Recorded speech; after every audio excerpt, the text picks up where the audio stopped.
Roberta Bela għandu jpoġġi l-interessi tal-pajjiż qabel dawk tal-Partit Laburista.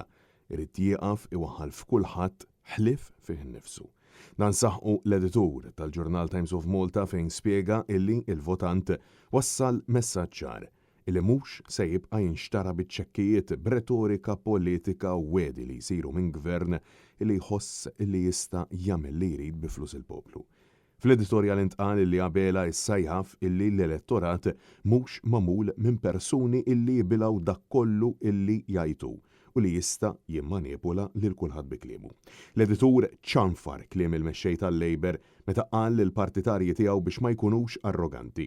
Dan kif u innifsu kien ordna lil grupp parlamentari tiegħu biex jivvotaw kontra inkjesta pubblika waqt illi l-poplu kollu kienet jappella liha.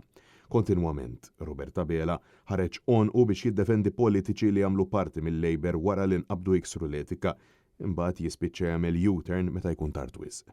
L-editur insista illi dan huwa Prim Ministru illi vinta l-karattru immaġinarju tal-establishment illi qed jaħdem kontra l-gvern tiegħu, illi jdur għal populiżmu tal-erba' soldi biex jirbaħ il-voti jwerwer lil partitarji tiegħu. Roberta Bela, kompla l-editorial, huwa mexxej ta' pajjiż li akkuża lill-ġudikatura b'terrorizmu politiku, Prim Ministru illi iddeskriva lil President tal-Parlament Ewropew bħala mara illi tixtieq biss il-gwerra minħabba l-fatt li tkellmet fuq diviża Ewropea illi, ironikament, hu stess kien ivvota favurija.